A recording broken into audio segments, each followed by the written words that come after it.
Ito po ang pag-uusapan natin for today. Cheese, isisiwalat ang baho ni BBM at Lisa. Laglaga na. Ha?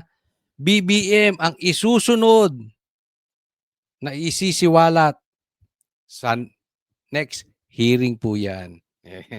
Ha? Kailangan po yan, kailangan. At pangatlo, ito yung part 2, Garin, huli sa video. Okay? Hindi na po natin pagtatagalin. Dediretso na po tayo agad sa ating topic pero wag pong kakalimutan. Tayo po ay muling magpapaalala na sana po i-like nyo po itong vlog na ito at mag-subscribe po. Doon sa mga hindi subscribers na hindi pa nakapag-subscribe dito sa channel ni Coach Oli, sana po ay konting panahon lang click nyo po yung subscribe button para makasubscribe kayo. Okay? Maraming salamat po. Diretso na po tayo agad-agad sa ating topic dahil kay Coach Oli, bida ang balita. Ito, munang simulan natin bago yung video nitong ni Garin at saka itong pagsisiwalat kay BBM. Next hearing, abangan po natin. Pero dito po muna tayo, bigyan natin to ng komentaryo. Sa Senate Blue Ribbon Committee, pasabog ang unang pagharap ni dating DPWH Undersecretary Roberto Bernardo. Hindi lang pag-amin sa katiwalian ang ginawa ni Bernardo, kundi derechahan niyang pinangalanan ang umano'y mga politiko na tumatanggap ng kickback mula sa mga flood control projects. Ako po ay umaamin sa aking maling nagawa. Pinahintulutan ko po ang aking sarili na maging kasangkapan sa pagpapatupad ng isang masamang gawain. Handa po akong gawin ang lahat ng nararapat upang maiwasto ang aking kamalian. Unang idinawit ni Bernardo si Ako Bicol Party List Representative Zaldico. 25% daw ang komisyon na hiningi ni Ko kada proyekto. 2% doon pinaghatian pa ni na Bernardo at dating Bulacan District Engineer Henry Alcantara. Congressman Zaldico one time called me to say that he met Engineer Alcantara and wanted to confirm, maayos bang kausap si Engineer Alcantara? To which I replied, maayos po. Engineer Alcantara would tell me every time that he made deliveries of cash to Congressman Zaldico in compliance with his commitment to Congressman Zaldico.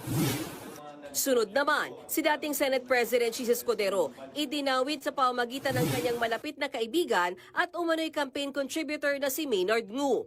20% daw ang usapan na kapalit ng pagpasok ng mga proyekto sa GAA. I would like to add that deliveries of cash were personally made to me, by me, to Maynard Ngu at his office in Manila.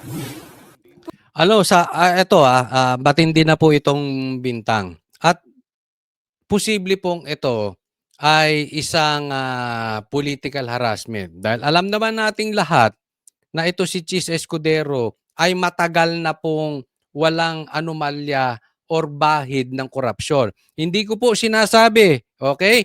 Hindi po natin pinagtatanggol si Chis. Pero binibigay ko lang po yung facts. Hindi naman ata ito na chismis man lang na ito ay corrupt itong si Cheese. I may disagree sa kanyang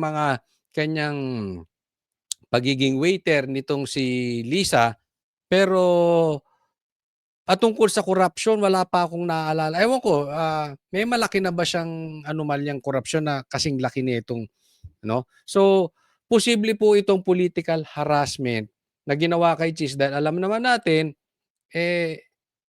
galit sa kanya lalong-lalo na po ang Dilaw. Ang Dilaw, ang komunista, at si Tambi. Kasi, hindi niya finorthwith. Diba? Siya yung parang sa tingin nila ay kakampi ni Cheese si BP Sara. Makasara po to, makaduterte. Pero hindi naman. Sa katunayan, mas malapit sila. Sila pa nga daw di umano ang nagiinuman dyan sa Malacanang. Yan po ang sabi sa atin. Sabi pa nga ni Sonsa, nakakainuman niya talaga tong sila First Lady. No? So, di umano, yan ang sabi sa akin. Kaya hindi po ito makaduterting talaga. Baka naman talaga gumalaw lang to si Cheese nang naaayon sa batas. Dahil alam niya na yung impeachment ay talaga namang political harassment lang kay Sara. No? So, maraming galit po dito. Lalong-lalo na po yung tatlo. Dilaw, komunista, at saka si Tambi. Hindi ko nga alam kung yung tatlong yan, ano yung common denominator. Parang iisa sila ng kinakampihan at iisa sila ng kaaway. No? Pero sana yung itong state witness nila ay mayroong matibay na ebidensya. Hindi lang sana may nagdi-deliver kayo, sana may picture man lang kayo, may video, 'di ba? Pwede niyo naman kuhanan sa ano niyo, sa sasakyan niyo. Oh, ito, ang daming pera, di-deliver namin kay Cheese dito siya. May mga ganun man lang. Kwento pa ni Bernardo noong 2023, sinabihan daw siya ni Ngu na makipagkita kay Escudero sa isang wine bar sa Taguig. He told me, alam ko naman ang galawan niyo dyan sa DPWH. Sabihin mo kay SEC magbaba sa akin. Also, the delivery of the 160 million for Senator Cheese referred to in paragraph 17 of my affidavit happened sometime in the first quarter of 2025. Hindi lang yan. First quarter of 2025. Balikan muna natin si Cheese, no? Hindi ko po pinagtatanggol si Cheese, ha? Okay? Alam naman nyo, doon sa matagal nang nanonood sa akin, binanatan po natin itong si Cheese ng todo-todo. Pero ngayon, parang nakakaduda na lahat naman po ng pumabor sa Supreme Court at ayaw ng impeachment, yung sumunod sa Supreme Court, iniisa-isa na po binabanatan. Di ba? Kung ako kay Cheese, eto lang hindi ko siya kinakampihan. Pero kung talaga may kasalanan siya, ako ay magiging masaya na makulong tong si Cheese. Basta doon lang sa tama. Hindi yung dahil na politika. Isipin ninyo, anong sinisigaw ng mga komunista? Anong sinisigaw ng dilawan? Impeachment pa rin ni BP Sara. 150 million lang ang usapan. Dito bilyon-bilyon. Tahimik sila. Kaya nga po sinasabi ko sa inyo, maapakalaking posibilidad na ito'y politika lang. At ako'y naniniwala kung talaga namang nadawit talaga si Cheese dito, sana lumaban to si Cheese ng todo-todo. May hawak na ebidensya to si Cheese. Isiwalat mo na. I think si Cheese ay napakatalinong tao. Napaka-imposible na gagawa ito ng lapses nang wala tong mga ebidensya. May mga hawak ang ebidensya, Cheese. Suportahan natin to si Cheese na hindi para kung may kasalanan siya ay hindi siya managot. Hindi. Tulungan natin siya na convince natin maglabas siya. Maraming alam to. Ako naniniwala maraming ebidensya to laban kay Bongbong, kay Tambi, at kay Lisa. Ito na ang pagkakataon mo. Baguhin mo na ang trajectory ng Pilipinas. Cheese Escudero. My affidavit happened sometime in the first quarter of 2025. Hindi lang yan. Binanggit din ang pangalan ni DepEd Yusek Trigev Olayvar, dating tauhan ni dating Senator Bong Revilla. 15% na kickback naman daw ang usapan sa mga proyekto na umabot sa 2.85 billion pesos na para daw sa Executive Secretary. Ayan, si Bong Revilla naman. Well, anyway, kawawa din naman to si Bong Revilla. Talo na nga. Nadawit na naman sa ganitong anomalya. Well, as far as I know, alam ko magkalaban. Ewan ko, tatanungin ko yung mga taga Cavite, mas alam nyo to. Pero parang sa aking dinig, magkalaban ng Revilla at Rimulya dati. Nagkabati lang daw. Pero syempre, magkalaban pa rin dyan sa politika sa Cavite. Kayo po nakakaalam sa mga taga Cavite. Kung kukumpyut Pakilagay nyo dyan sa comment section para ma-inform natin yung ating... Kasi yan ang iniisip ko dyan. Malawakan to. Kita naman natin, hindi rin sumuporta sa impeachment yung kanyang mga kapamilya. Hindi rin pumirma dun sa impeachment. Di ba? aabot yan sa mahigit 427 million pesos. Sometime 2024, Yusek Olayvar, Ito pa pala. Si Cheese, 2025 daw, dinideliver sa kanya yung pera. Hindi naman kailangan ni Cheese ng ganong kalaking pera. May kaya naman sila Cheese, di ba? Kikita naman natin si Hart. Pati nga si Hart dinadawit no? Pero maganda naman ang kanilang kalagayan. Wala naman silang anomalya, sabi ko nga before. Pero 2025 hindi naman tumakbo si Cheese. Ang talagang ako'y naniniwala na malaki ang bagay diyan kasi this is public knowledge. Alam natin na pag may darating na eleksyon, hindi lang ngayon yan, kahit before pa, naging kagawian na talagang kumukuha ng maraming pera ang mga politiko. Na kahit illegal, ginagawa nila kasi kakampanya. Hindi naman tumakbo si Cheese noong 2025. Remember that? Diba? Kaya medyo malabo. Mas naniniwala pa ako yung ACT-CIS nitong si Erwin Tulfo dahil tumakbo siya sa pangangampanya. Posible lang ha. Hindi sa pinagbibintangan natin, tumakbo siya noong 2025. Ito naman si Cheese, hindi naman. Diba? Tuloy natin. Personally called me for a meeting to discuss about unprogrammed appropriations, supposedly for the office of the Executive Secretary. Yusek Olivar told me that the commitment is 15%. In his words, Boss, 15 yan. Agad namang itinanggi ni Executive Secretary Lucas Bersamin na tumanggap siya. Habang si Revilla, diretsyang humingi daw ng 25% na kapalit ng mga proyekto. Cash daw itong dineliver ni Bernardo kay Revilla. Senator Revilla will appreciate additional contributions for his senatorial re-election bid. Engineer Alcantara collected the 25% commitment. Yeah, mas kapani-paniwala pa si Bong Revilla kasi before hindi ko sinasabing guilty siya, pero meron na siyang bahid before, tapos pangalawa, tumakbo siya. Di ba? Ito naman si Cheese hindi tumakbo, tsaka wala siyang bahid katulad nila Bong Revilla. Or about 125 million, which was turned over to me and then delivered to Senator Revilla in his house in Cavite. Hindi rin nakaligtas si dating senador at ngayong Makati City Mayor Nancy Binay. 15% ang hiningi raw ng kanyang staff ni si Carlin Villa. 37 million pesos daw ang dineliver ni Bernardo sa bahay ni Binay sa Quezon City. Pero ito masyadong maliit, 37 million. Totoo kaya to? Pero ito, totoo namang nagbabaha ang Quezon City. So medyo kumbagat sa Bulacan, Quezon City, yan yung talagang maraming hinihilalang ghost projects dahil baha yan lagi Sa bahay ni Binay sa Quezon City. Sa kabila ng pag-amin ni dating Undersecretary Bernardo sa umunay pakikipagnegosasyon niya sa ilang mambabatas para sa porsyentuhan sa mga flood control projects, itinanggi naman niya na may kinalaman siya sa tinatawag na 2020-2040 scheme. Yan daw yung hatian sa kickback ng ilang DPWH officials. Wala rin daw siyang alam kaugnay sa mga ghost projects. So ibig mo sabihin, may kasalanan ka, pero karamihan, ligtas ka. Parang malinis.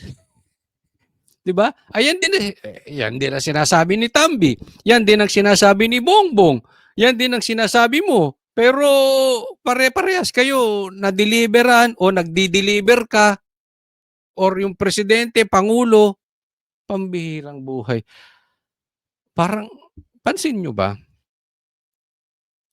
Ang mga nadadawit, puro senador.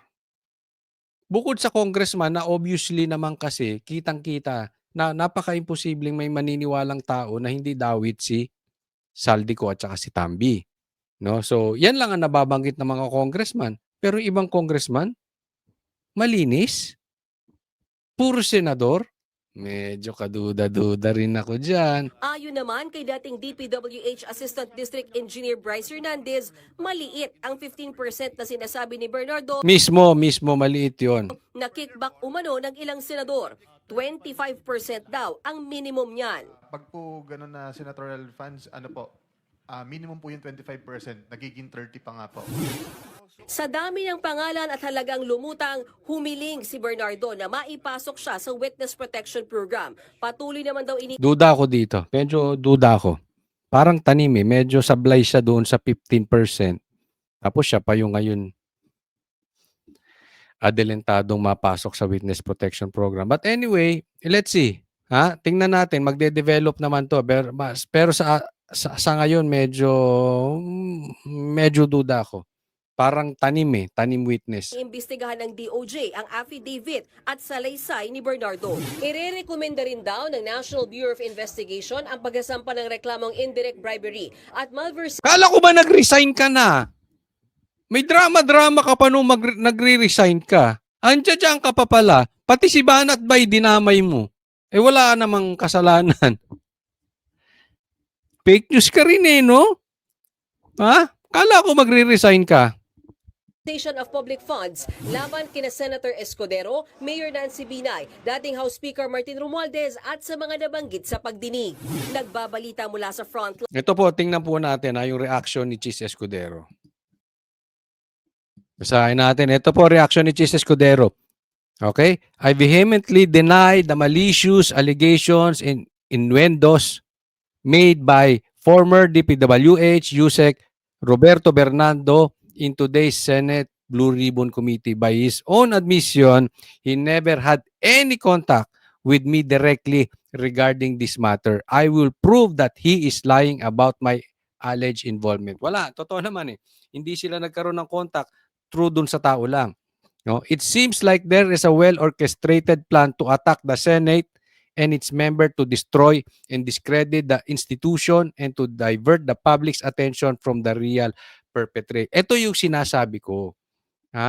Parang kinakana lang ng kinakana ang Senate Kasi ito yung hindi mahawakan sa liig ni Tambi. At hirap po, kasi andyan po ang Duterte Black, hirap po dito rin si Bongbong Marcos.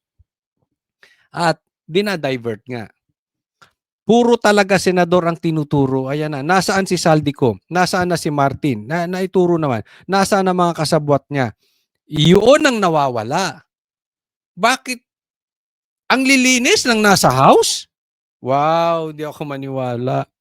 Sa Senate yung madumi, sa House malilinis? Malabo. Kung babasihan natin ang testimonya ni Yusek, lahat sila ay walang kasalanan o kinalaman dito. Hindi naman yata ito kapanipaniwala. Diba? Naghugas kamay yung testigo, pero siyang nag-deliver. Wow. Linis. Sobra naman ang paglilihis at paglayo nila sa tunay na salarin ang sarswelang ito. Maging ganun pa man, haharapin at lalabanan ko ito at maghahain ng karampatang demanda laban kay Yusek sa mga binitawan niyang walang saysay sa basehan na para. Ito po yung pinupunto ko. Dapat ito talagang idulo ni Chis. Todo mo yan, Chis. Labanan mo yan. Idemanda mo. Kung totoong wala kang kinalaman, itodo mo nang sa ganun, malalaman natin sino, kung ito ay tanim witness, sino ang pasimuno, sino ang mastermind, sino ang bossing yan. Ito pa. Ito yung karugtong na sinabi ni Chis. For more than 27 years in public service, I have never once been charged with corruption. Diba? Sila may bahid na yan. Diba may Okada issue pa nga yan. Sinasabi pa nga ni BP Sara na may kaso po yan na may issue po yan si Tambi na bribery. Si Chis naman daw wala. That record speaks for itself. I believe that when all the facts are revealed, my name and my service will remain untarnished. Yung bang tipong, eto na, ako minsan, paano kaya kung mapagbintangan akong nagda-drugs? Diba? Masakit sa akin yun. Alam nyo kung bakit? Never. Not even once tumikim ako. And my record will show that. Hindi ako na-involve sa kahit na anong pad session, wala akong kaso, wala akong alam ng tropa ko na hindi ako talaga tapos biglang pagbibintangan, medyo masakit yun. Tapos hindi totoo. Yung kaya mong lumaban ng drug test, diba? Pagbibintangan ka, yung ikaw ang nagsasabi na addict kayo, bangag kayo, tapos ikaw pagbibintangan, masakit yun. Diba? Pero anyway, pwede nyo ako pagbintangan. Laban tayo, drug test tayo, araw-araw. Sama ka, bongbong. Kumatapang ka, di ba? Wala nang problema. Pero ito yung binabanggit ko, it's about time sa mga katulad ni Chis, kung kayo talaga ay inosente, todo nyo. Bakbakan ninyo. Magdemanda kayo. para makita natin sino yung mga tanim witness. At lalabas yan. Lalabas yung mga loko-loko. It's about time. Kung sakali mang talaga hindi sa pinagtatanggol ko si Cheese, pero kung siya inosente, it's about time na yung mga matitinong tao, manindigan na. Magmatapang kasi sobrang lakas. Nakikita nyo kung paano inaawat ang Senado. Isiwalat yung katotohanan. Sobrang lakas nila. Kaya kung mananahimik ang mga bubuting tao, walang kalalagyan ng Pilipinas. Eto, tingnan natin to si kay Chanko. Pinadala ko kay Yusek Cathy Cabral sa DPWH. Sabi ko, Yusek, pakilagay mo kung sino yung district congressman. And then, binalik ko yung file kay Congressman J.J. Suarez, same file. Sabi ko, isulat nyo naman kung sino yung proponent o funder. So, nung nakuha ko po yun, pinagtapat-tapat ko kung sino yung proponent at sino yung congressional district. Dahil para sa akin po, Sen, Your Honor, kung hindi pareho yung proponent at hindi pareho yung congressional district, kaduda-duda, bakit ka congressman ka, bakit ka hihingi ng proyekto tapos hindi mo dadalin sa distrito mo? So, yun, pinagtapat-tapat ko yung Excel file tapos prinisinta ko doon sa Malacanang at a later date. April, checking ko lang kung yung phone ko kung ano April, ano yun. Tapos mas nagalit po si Presidente nung nakita niya yon. Sabi niya, Plastic yan, wag ka maniniwala, magagalit. Imposible namang hindi alam ni Presidente Marcos yung kababalaghan na yan. Talagang inutil siya kung di niya alam. Di ba? Yan nga sabi ko, si Tambi at si Bongbong Marcos, makinig kayong mabuti. Dalawa lang yan. Involved sila. Itinatanggi lang mga ipokrito yung mga yan. Or, sobrang tanga. May tama sa utak, hindi nila alam nangyayari. Si Tambi, hindi niya alam nangyayari yung pinagagawa ni Ko. Si Bongbong, hindi niya alam sabi nga, walang galaw sa Kongreso nang hindi alam ng ng Speaker of the House. At walang galaw ang Speaker of the House nang walang basbas ni Bongbong Marcos. Wag na. Tama ka, Chanko, pero yung pinagtatanggol mo si BBM, hindi ako, imposible yan. Unless napaka-inutil niyang tao. sa akin, ano bang pinagagagawa ng mga kasamahan mo? Hindi, kayo nga, matanong ko kayo dito, yung mga manunood. Kayo ba, sa tingin ninyo, inutil lang si Marcos, bobo lang talaga, tanga lang, or ipokrito? Kasabwat siya rito. Sa Congress dito sa budget na to. Kasi nakita niya, meron ngang hindi pareho yung proponent tsaka yung distributor. So obviously, yun na yung naririnig ko na binenta yung proyekto. Kung Toby, Yes. hindi ko naman tinanong, hindi ako naging congressman. Bakit mag-i-insert yung isang congressman ng ibang district sa ibang district? Ano 'yon? Para ano 'yon? Kasi po, ang duda ko doon, first of all, it's not logical. Di ba kami, congressman, kunyari, hihingi akong proyekto, syempre dadalhin ko sa nabotas. So since naririnig ko na yung bentahan, paano ko ito representa sa Pangulo, tsaka kay Sec Mina, tsaka kay Sec Manny, na hindi naman ako yung masisisi. Kasi kung may mamali akong mabigay na impormasyon doon, ako masisisi, di ba? So bentahan, congressman ang nagbebenta sa another congressman? Hindi ko na po alam kung sa congressman, Ang ibig niya sabihin dito, ganito ang nangyayari. May pondo. Okay? Bigla na lang ipapasok. Kunwari, ako, congressman ng Quezon City. Bigla na lang, wala akong kaalam-alam, ipapasok sa akin. Oo, pero hindi naman sa Quezon City gagamitin yung pondo. Parang pinadadaan lang. Yung pera, yan yung tinatawag nilang, babanggitin ni Chanko dyan mamaya, yung sagasa at saka parking. Padadaanin lang. Oh. kung sa contractor, sa kung saan binibenta. Pero naririnig ko na kasi yung 20%. Pero kaya ko lang ngayon binabanggit yan because previously wala akong proof.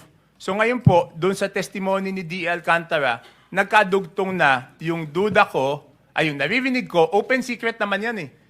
Dinig na open secret yan na yung 20% pag in-insert, may kapalit na, ano bang term na ginamit niya po? Hindi ko alam kung anong term na ginamit Okay. niya. So Kaya nga, ang gusto kong pagtuunan ng pansin dito, yung sinabi ni Chanko, open secret eh. So, ibig sabihin, sila mga congressman, alam nila yung nangyayari.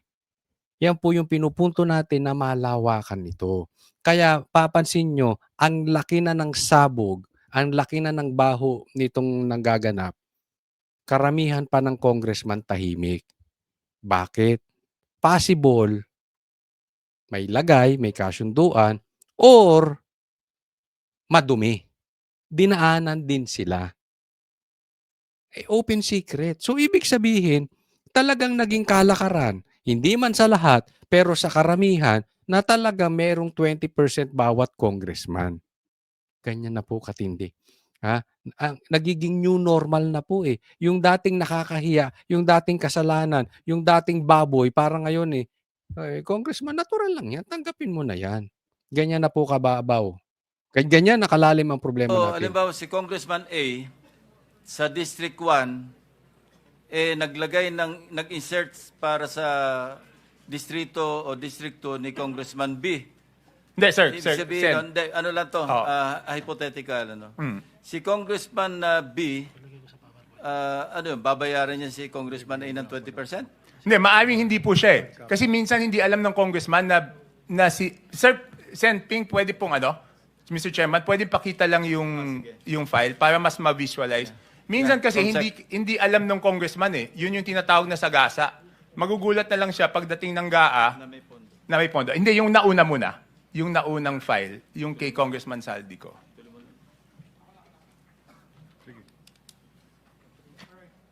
Alam mo sinasabi nila, yung sagasa, yung example ko, Quezon City, kunwari congressman ako ng Quezon City, biglang nagkaroon ng pondo ron, hindi ko alam. Hindi ko ginusto yon. Bigla nyo lang dinaanan, ginamit lang yung distrito ko. Meron naman yung parking na sinasabi nga naman na yun, nandun may 20%. Alam ni congressman yun, sige, lagay mo dito yung pondo. Tapos gawa tayong proyekto, basta yung 20% sa'yo. Siguro, yung 20% kanya, 20% akin. Hindi ko alam kung anong hatian nila dyan. Kaya nga naman, yung flood control projects na yan, walang silbi. Laging baha. Kasi baka mamaya ang tinatrabaho na lang ng mga kontraktor natin, 10%, 20%, ang lupit po, no? Anong klase yun? Siyempre, malulugi din yung yung kontraktor. Kaya lagi po nating binabanggit, hindi dapat Ping Lacson, Tito Soto, nakafocus kayo dito sa mga kontraktor. Hindi po sila ang pinakamalaking may kasalanan dyan. Ang may mga kasalanan dyan, yung mga bossing. Saldi, Tambi at President Bongbong Marcos. Yan ang pong imbestigahan natin ngayon. Kung ililigtas nyo lang sila, itigil nyo na yung hearing yan, sarswela yan. O kung babanatan nyo lang yung Maka Duterte, katulad nila Chis, etc. Wag na. Tigil nyo na yan, lokohan yan. Yan po. For example, sige, next slide. For example po, si Saldico ang proponent pero ang congressional district na Ito po, tingnan natin Puro si Saldico. So, controlled niya yung pera na yan. 50 million, 150 million, 150 million, 80 million. Grabe, no? Ang proponent, puro si Saldico. Lupit. Tapos sasabihin ni Tambi, wala siyang alam. Ang ganyan kalakas si Saldico? Tapos sasabihin ni Bongbong, di niya alam? Naglolokohan ba talaga tayo? puntahan is Abra. Ang total po niyan is 3 billion yata. Pag tinanong mo naman yung congresswoman dyan, hindi naman niya request. Ito naman, Saldico rin, napunta sa Occidental Mindoro. Pag tinanong mo na naman yung congressman, hindi rin niya request. So it's not logical, Your Honor, na yung congressman hindi magre-request, tapos babagsakan ng pondo. Tapos yan na naman, 3.1 billion, ganun din. So ang total po niya, 13.8. Pero Mr. Chair, narinig natin kanina, kamakailan, kila Engineer Bryce, na yung tinatawag na sagasa. Ibabagsak yung pondo without the knowledge of the congresswoman or the congressman. Yun na nga yung po ba, sinasabi Engineer Bryce? Hindi ka nakikinig Yung sinasabing may sagasa. Opo, Your Honor. Okay. Pero tapos iba pa rin yung parking, di ba? Na pinapark yung budget. Yung parking with knowledge. Alam ng congressman, pumayag siya ron. Thank you. Your Honor, ang intindi ko, pwede niya i-confirm, yung parking, kinausap muna, nakiraan. Kaya tinatawag na parking, nakiraan doon sa district congressman. Yung sa Gasa, kumbaga sa ano, hit and run yun. Ibig sabihin, walang... Hindi, Tito SP, makikita na lang po niya yan doon sa GAA. Kasi magugulat siya, paglabas ng GAA, biglang lumobo yung distrito niya. Ganun ang mangyayari doon. Yun yung tinatawag na Mr. Chair, Sagasa. walang paalam. So malalaman niya na lang pag nandoon na sa GAA Opo. na nadagdagan. So hindi niya pwedeng angkinin ng district congressman yon or congresswoman. Hindi. Dahil may-ari nun. Hindi. Sa tingin ko, kung hindi yan substandard, kung hindi sumabog to na may substandard, may ghost, syempre for political purposes, aangkinin niya yon na siya nagpagawa. Ganun yun. So, kunwari, dinaanan siya, sinagasaan siya, hindi niya naman alam, biglang nagkapondo, tas may ginawa doon, aaminin niya kung maganda. Di ba? Maraming ganyang credit grabber, di ba? Isa niyan dyan, si Bongbong Marcos, number 1 credit grabber yan, si Bongbong Marcos. Pero kung hindi naman, hayaan mo lang. Pag pangit, hindi akin yan. Pero totoo namang sinagasaan kasi hindi niya ni-request basta nagkaroon. Ito po, next, tingnan natin itong video nitong si Garin. Tingnan po natin itong picture itong statement ni Garin. Sabi niya, he was poking his phone on my face. Parang sinasabi, ginaganyan daw yung cellphone. Ginaganyan. He was poking his phone on my face. Sabi ko, huwag kang ganyan. I don't think it's nice na ipopoke mo yung telepono mo sa mukha ko. Tama naman, hindi naman maganda na igaganyan mo ang telepono mo tapos kinukuhanan mo. 'Di ba? Parang road rage ka na lang diyan, 'di ba? Binara siya ni Kiko Barsaga. Sabi niya, "Sorry kong Garin, dapat pala pera 'yon para happy ka." Ay, mukha kang pera Garin siguro, no? Kaya nababanggit. Siguro may alam to si Kiko na ikaw ay kasama ka diyan sa flood control projects na 'yan, sa ghost projects na 'yan. Baka marami ka ring diniliberan ka rin ng pera, hindi ka pa nasisiwala. At bakit nasasabi ni Kiko Barsaga yan? Oy, dapat pala pera. Pag pera, hindi siguro rereklamo yan. Sampalin mo ng pera, di siguro magrereklamo yan. Ano? Nako. Pero tingnan po natin itong video. Ito, pinakita ko na po itong video kahapon sa aking vlog. Pero gusto kong, kasi sumagot na si Garin kung anong nangyari. Pinoke down niya yung cellphone sa pagmumukha niya. Kaya nagalit si Garin. Tingnan mo kung, excuse me, kung gaano kasinungaling to. May video na nga. Alam niyang may video, nagsinungaling pa. Paano pong walang video? Diba? Tingnan natin. Yun, no? Kakatapos lang ng DOJ hearing. Alam mo? Sandro Marcos. Dami natin. Good afternoon. Pansinin mo okay. Si Kiko Barsaga nag-greet kay Sandro. Walang harang. Diretso po siya nakakapag-video. Okay? Tingnan mo. Good afternoon, Kiko. Kumusta na yung kaso ni Tito Romualdez mo? Tingnan mo. Ikaw ang bastos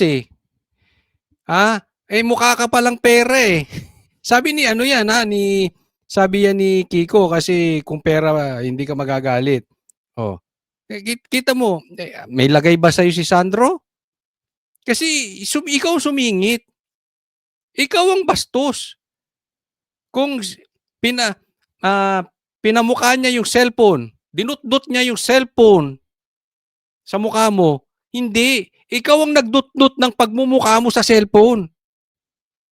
Wala ka naman dyan Ikaw ang pumunta dyan Anong gusto mo pag pumunta ka dyan, alisin ko yung cellphone?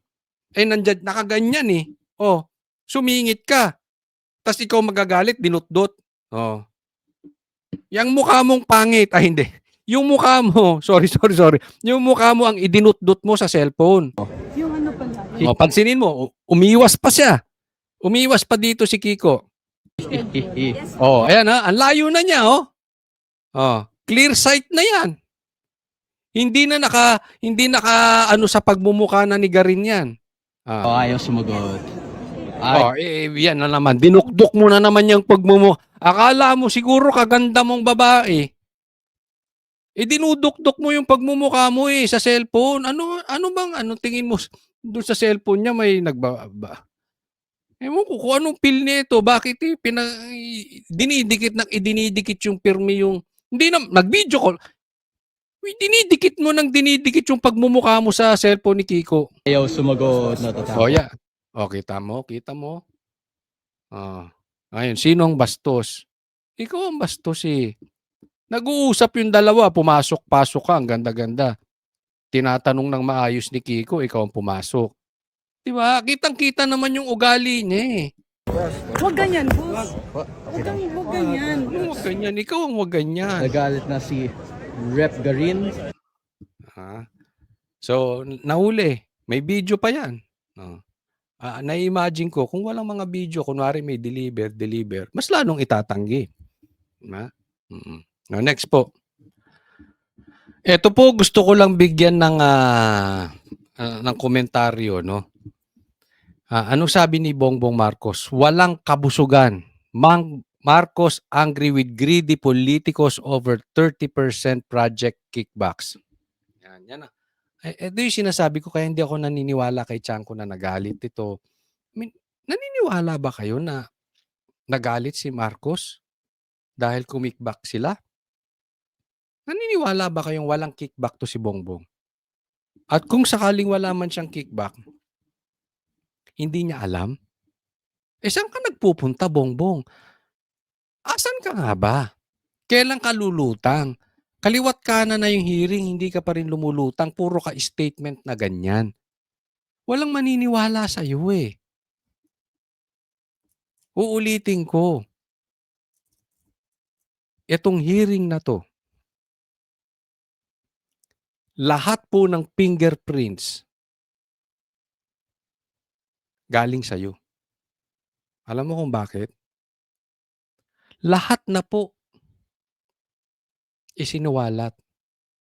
Ikaw na presidente, ikaw na lang ang hindi nababanggit. Kaya napaka-imposible. Imposibleng inosente. Hindi sa pinagbibintangan ko si Bongbong Marcos, pero napaka-imposibleng inosente to. At kahit inosente, imposibleng wala siyang alam. So in short, kahit saan tingnan mo yung statement na yan, budol yan.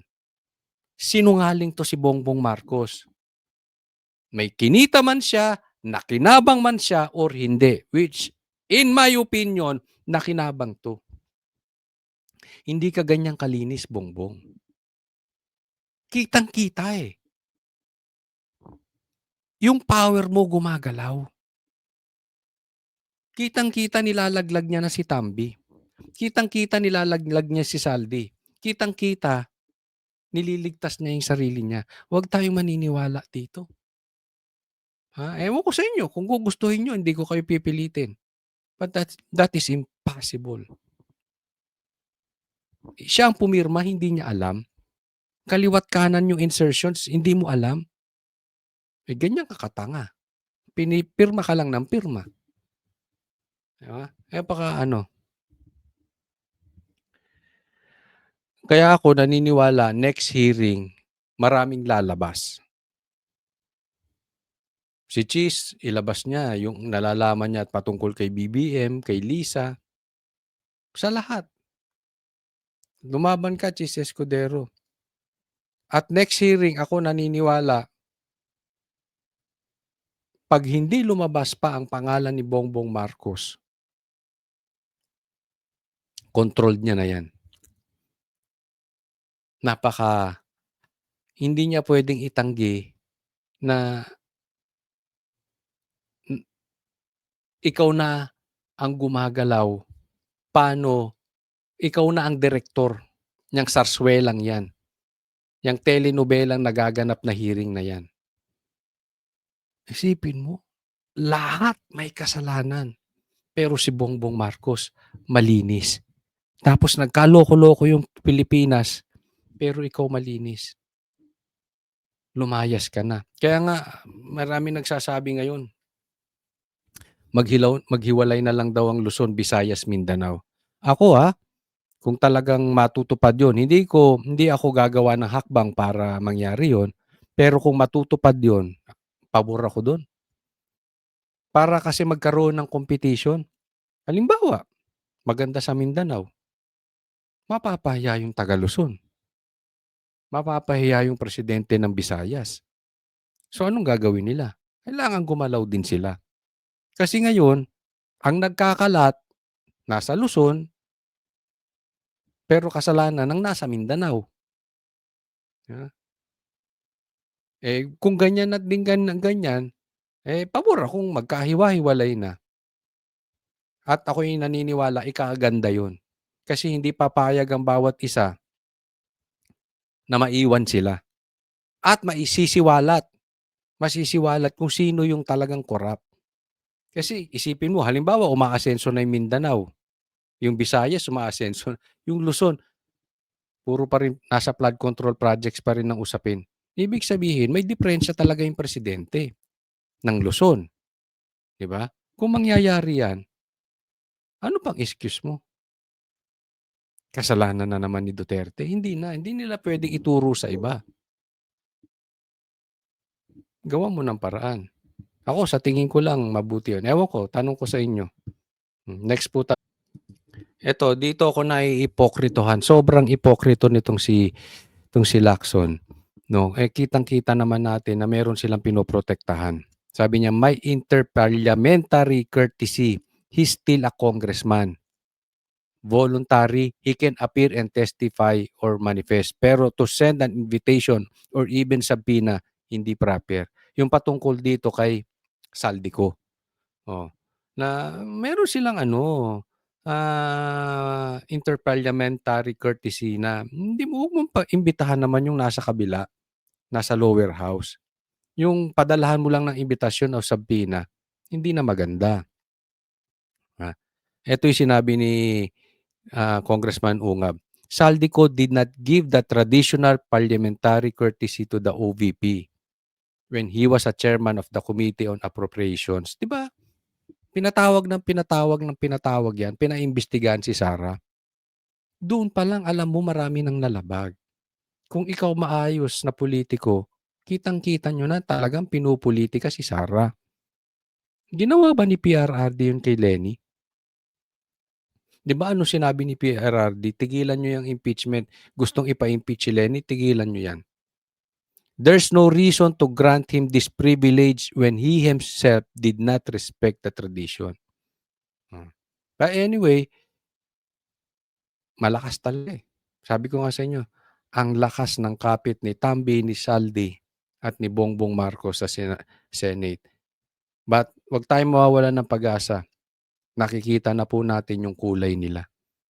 Kaya nga, dapat matagal nang maayos to Kung hindi pumasok to si Tuta Soto tsaka to si Ping Lacson, marami nang naganap na magaganda. Marami nang naisiwalat. Kaya lang dahil dyan, nauudlot. Para konting tiis, malayo man, mararating din natin. Mabagal nga lang kasi hinaharang ng